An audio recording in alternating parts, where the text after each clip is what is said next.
Hola, YouTubeville. It's Marco for Mayor. And what I want to talk to you about today, Games Workshop and 40K. Why? Well, partly in part because I have to say this, and this isn't a political. This is actually for gamers, nerds, hobbyists, people that play 40K Magic, you name it, okay? The hobbyist. We get into these games not expecting the company. It's nice, okay, like Magic does their part to trying to maintain the value of their cards, right? Even though, new IPs and brand new sets come out for Magic, right? HeroClix is another prime example. It's a model game. You play it on a kind of like a chess board, right? And it's like chess with abilities, basically. HeroClix is an awesome game. I love it. If you love heroes, and I mean like heroes, villains from Marvel and DC, go play HeroClix. It's a freaking amazing game, okay? But what HeroClix does, in order to keep every piece you buy viable, is that they've made different types of tournaments, but different types of way to play. Let me explain. So like in HeroClix, what they've done is they have modern, right? And that's the current format up to the latest set, right? Which is about 2 years, which is cool. And then WizKids does a thing where they revamp their rules. Sometimes it's cool, sometimes it's terrible, but they do it anyways, okay? And then they'll go back and they'll say, okay, there's modern, then there's golden age, then there's silver age, and then so on and so forth, okay? And so you have an opportunity for your model pieces, right? Your superheroes, your teams that you've created to stay viable, and you can still keep playing them, okay? In those formats. So like, let's say you're playing modern, and you're like, hey dude, I want to play with the current sets. Okay, hey, let's play some golden age. Cool, hey, boom, all of a sudden now your sets are expanded to more older sets. Okay. Now we come to the current state of GW, okay? GW has a store in El Paso, Texas, by the way. I am eager to go there and visit it when it's open, okay? No offense, whoever's working there, okay? I don't know if it just happens to be every time I go, you are closed, okay? But regardless, you're there, and as of right now, I have yet to buy anything there. It's like a museum piece. You go there, you look inside. It's kind of like, what did the world look back then? And then you go to the GW store and you're like, oh, wow, look, this is super cool stuff. Too bad it's never open. Wow. Okay, and this is in El Paso, Texas. Okay, guys, again, I'm not dogging on you, GW. Moreover, I'm trying to ask you, okay, and how often do you get a little bit of a higher profile person asking as a mayor? I'm pretty sure you have people like Henry Cavill and other people saying, hey, maybe you should think of the people as you're moving forward from edition to edition. And you've been very nice, okay? Out of all the years that 40K has existed, we're only in 10th edition, which is super cool, right? Except for the last, since 8th through now, they've kind of rushed them along, right?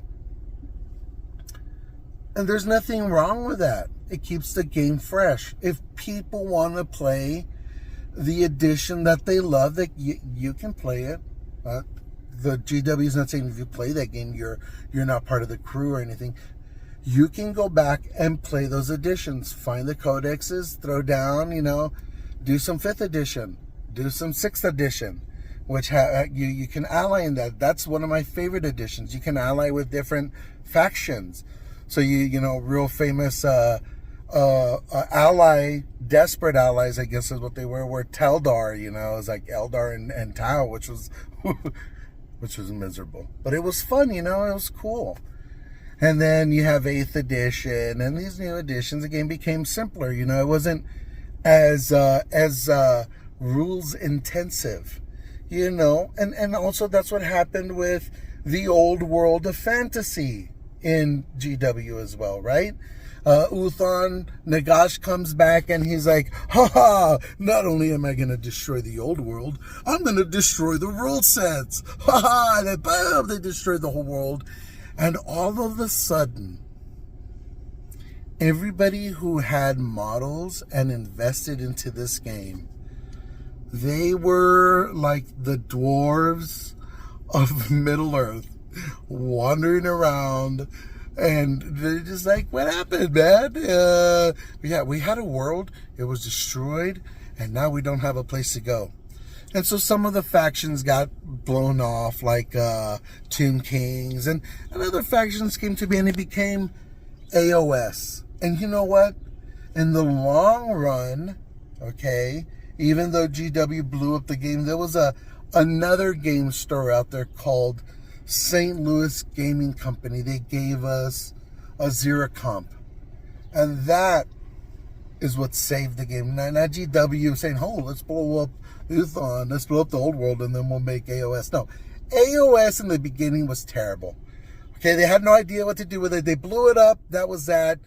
And then here comes this company, St. Louis Gaming, and they make it a Zero Comp. You could probably even find it on the internet. It's fantastic. It's modern day AOS before AOS, as you know it today. Okay, and AOS is seriously, excuse me, one of my favorite game sets. Okay, one of my favorite rule sets. Very simple, very streamlined.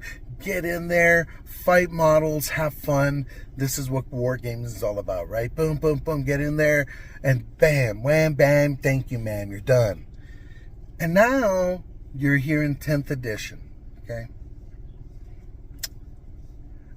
AOS isn't as oppressive. I wish, well, here, I'll address it for both AOS and 40K, okay? And 40K now ends in 10th edition. Okay, the last time they went from 7th edition old rule set to the way we play now, kind of, they gave us an index of all the existing models for every faction. So there was one for Xenos, there was one for Chaos, there was one for Imperium, and then we got a general's handbook basically telling us, hey, these are the point values, boom. And now that's locked in forever in history. You can play everything. These are in 8th edition, these are all the models that exist to this point. And here are the point values to be able to play early 8th edition. Bam. The kind of the same thing for 10th edition, because between 8th and 9th edition, there was no change other than they started streamlining models. And this is when we started kind of like, it wasn't as bad. But now, okay. Now we're here in 10th edition. And new codexes are coming out. Even though GW said, when we were going into 10th edition, that they were going to make it very accessible. Index cards would always be free. They gave us you can go back. You can go, don't take my word for it.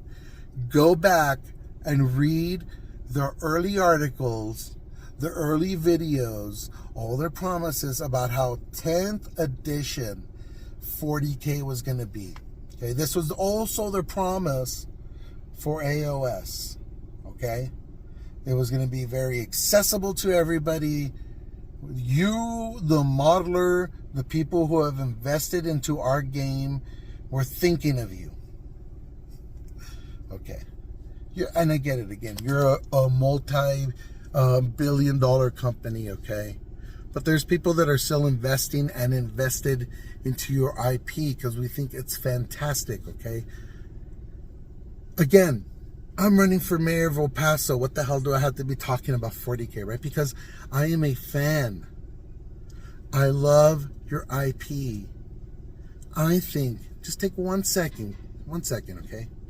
And think of the people that have made your company what it is, guys. The fans. Us. We love your stuff, man.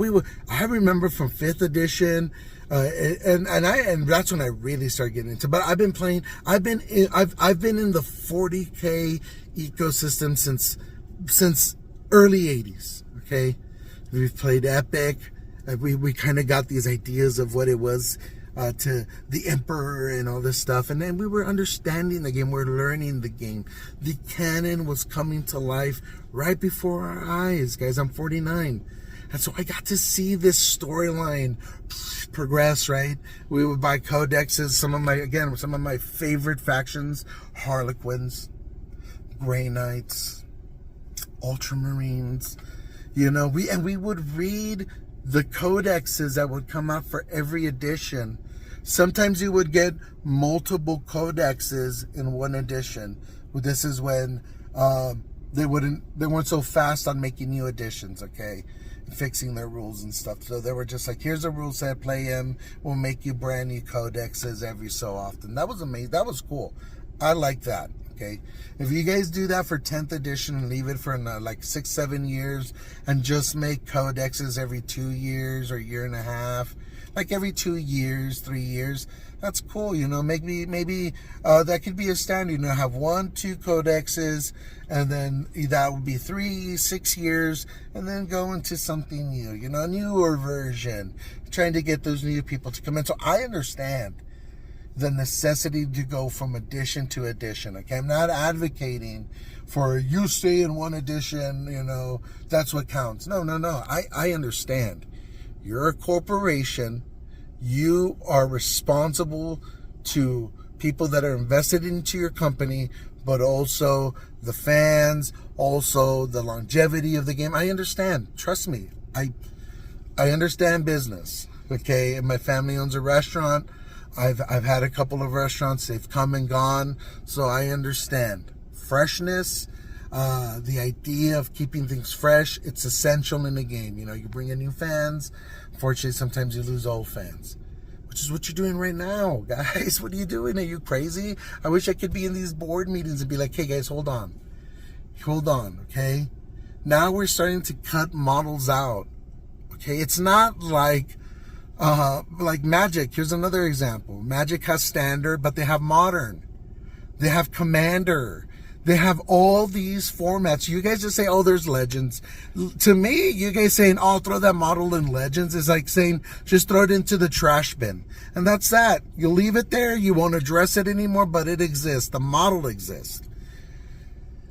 Man, dude, come on, guys. Have some respect for the people that love your IP, the people investing into your company, guys. You know, now I'm complaining.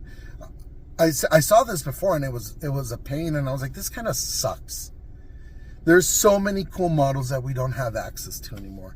Like here's another one. I can't have access to my Ultramarines, so I can't grab the Spartan. And you do use a Land Raider, max 12, so you can only take 6 Terminators. That's fun. Yeah, I want to see that on a battlefield. No, the Spartan had a capacity of 25 or something like that. I could take a squad of Terminators in there with Thunder Hammers and shields, right? That was dope. Here comes, you know, the Spartan opens its doors, and here comes piling out these Terminators with thunder shields and hammers and stuff. That was cool. But now you can't do that. I understand, guys. You have a tournament scene, okay? So you're trying to keep things fresh. But what you're doing, and we'll just focus on on your main line, what everybody owns, what everybody gets into your game for. The Adeptus Astartes, Space Marines. Okay? The first time anybody comes into the 40K universe, they come into it because one way or another, they saw this super badass Space Marine. And you're like, what the hell? These Space Marines are like 8 feet tall, 7 feet tall. And then now you start to go into the universe. You see, it grabs you. And then you're like, wow, this is amazing. Look at, it's like a whole painting just coming to life, right? And now you guys are saying, Take out the bikes for Space Marine. Take out this, take out that. Because I understand you have a Primaris line. This is the new bikes. This is the new quad bike. This is the new jump pack Primaris. This is the new Primaris Space Marine. Listen, guys, that's cool. I appreciate that. Keep things fresh. We always wanted true size Marines, right? That's what Primaris are. They're true size Marines. But guess what, guys? There's a lot of people who have invested for many years, and they have metal models, they have plastic models, and they love your IP. Not saying don't forget about, you can, this is my opinion, guys. Do it one of two ways. If you're gonna have a Legends format, okay, and it's a casual format, that's cool, but you guys, right, at the end of the Codex runs, as soon as the Codex come out, which will be fair, or when the Codex of that faction comes out, you should supplement along with that. If you're gonna throw models off, that's cool, but at least have the data sheet for the Legends and the new point values and revalued, because that's a format you're throwing people into. It's not a trash format, right? GW, right? That's not a trash format that you're just throwing models over there and tell the people go to hell, buy our new stuff, or don't complain, don't say anything. Because trust me, people will get upset and they can quite easily boycott or start to protest your stuff. It's not that they should. Okay, I'm not suggesting that. What I'm suggesting to you right now at this moment is that, look, my bikes, prime painted and everything, okay, because I own several squads of bikes for Space Marines, that's in the thousands of dollars, guys. I no longer have access to those models. I can't play with those models. So if I want to play, so all of a sudden, if I was in the tournament scene, here is the brand new Space Marine 10th edition Codex. Boom! You no longer have access to these models. And they have a lot of models that they X'd out. I understand again, guys. You have new Outrider bikes, you Primaris Marines, but you either should put out the index cards, okay, because you already made the thing, for all of the Legends models that are no longer available in your tournament legal codex for all the players that are playing Legends. Because that tells them, here, we still give a damn about your investment. Okay? It is an investment. We're investing our time, effort, money. Think about that, guys. And here's another idea. Maybe if you're going to start Xing out older models that you don't want, and you want people to play in the Legend format, which I don't think you should get rid of Adeptus Astartes, right? This is why you brought back, I guess, Space Dwarves in some way through, I don't know the faction's name. I'm very sorry about that, but they're there, and they're actually really cool. Their model line is very cool. I like it. I would be willing to invest into a new model line, but what GW is doing right now is not cool. Okay, so here's another suggestion, guys. If you're going to make a Space Marine Codex that's legal for all of your conceptual, this is a Space Marine Codex that bleeds into all the other sub-factions of whatever the Space Marine generic is the Codex for Ultramarines, is the Codex for White Scars, Power Fists, you name it. Whatever faction you play in, this is what they bleed into, because there are certain factions that actually get their own codexes, like Dark Angels, like Blood Angels, like Black Templar. You know, they will get their own codexes, and then they will have their own models taken out. Okay, the Space Marine codex even now incorporated the Space Wolves into. So now the Space Wolves no longer have their own Space Marine. They're not going to get their own codex for Space Wolves, and that is a huge line of models that people get into, because who doesn't like Viking Space Marines? I mean, come on. What you could do, guys, as an idea, and again, and this is me telling you, okay? Make a Legends Codex format for the models that you want to take out and have people playing, or make an index model for that Imperium, right? This is the Imperium, all of the line, all of the models that exist since we've been making models. Boom. And here is the General's Handbook, or whatever you call it, for 40K. Boom. This is what the points value are, and you'll have to invest time into it. But guys, if we as fans have invested time into your company, invest that time into your fans, into their investments. Think about what they've invested money into, time into. It matters, and it says a lot about your company that you give a damn about your fans. Maybe if you don't want to go that route and you just want to focus on, maybe here's the Space Marine Codex, bam, and now you know what, or just separate the two factions. Who doesn't? I love my Adeptus Astartes is what I played with. That's almost the at the end of the Horus Heresy, and the what do you call it? Oh man, the Scourge. Okay, the scoring. Okay, and that's where you get a little bit more modern of what we recognize as 40K Adeptus Astartes, right? IG or Imperial Guard. They're right now they're Astra Militarum. Give us codexes, guys, for those model lines. If you don't want to have the Primaris line intermingling with this Adeptus Astartes, because you know you're going to phase them out.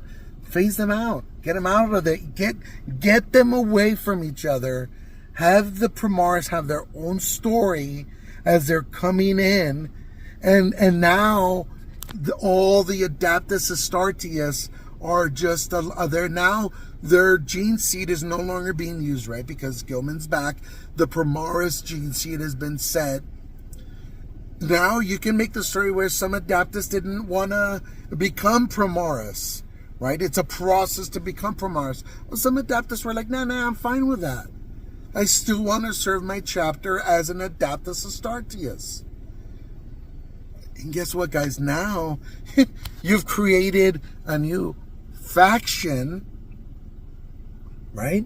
Because you can have Adeptus Astartes, and those people that have all those factions, White Scar, Power Fist, you name it, now they will have access to a general handbook, a codex that gives them a rule set for all of their models. And now you have the Primaris line. If you're going to be separating lines, this is particularly harsh for Space Marine players because there's so many models. Okay, I get it. Tau just got their thing. Anval's gone and made some other stupid models that weren't even worth it. A lot of people said the title wall's going to go. I was kind of sad about that. I'm glad it didn't go. Okay, so again, guys, think about the people that invest into your company. That's all I'm saying, man. I love your IP. Right now, since Star Wars is dead, you have what an opportunity to take its place. Excuse my language, but fuck Star Wars. I would much rather have GW at the helm with 40K and the Grimdark, right? Talk about the Horus Heresy, the scoring, everything that has to do with 40K is amazing, guys. And again, no, I was a Star Wars fan for years. You guys in Disney did not have respect for the people that loved your IP. And so, as we say in Spanish, vete a la, you know what? It's time for you to go. Don't let the door hit you where the good Lord split you. And that's your own fault, Disney, okay? I'm glad you vacated that space of sci-fi, because now, what an opportunity, GW. I'm excited for you guys. So don't think of this as, oh, here we're going to go protest. No. What I am saying to you guys is, think of the players and think of those models as investments. Ask yourself, those are not hand-me-downs, guys, okay? We're not, there is no government program that gives you money to go invest into 40K, right? You got to work your ass off to go get those models. So think of that, okay? I love you guys out there. I love GW. I can't wait for Henry Cavill to start making those movies. And have a beautiful Saturday, guys. And go out and support your local LGSs, like Game Vault, like the Card Store, like all these, what's Sunrise Games right there off of Cotton and Yarborough, or Cotton and Yandell. Support them all. They're little places, but every one of those places has super cool things to go look at, okay? And the owners, quite frankly, are super cool people, okay? I love you guys. Support and have a beautiful day. And we'll talk again. Hopefully again, a nice long video that's non-political. See you guys. Love you all.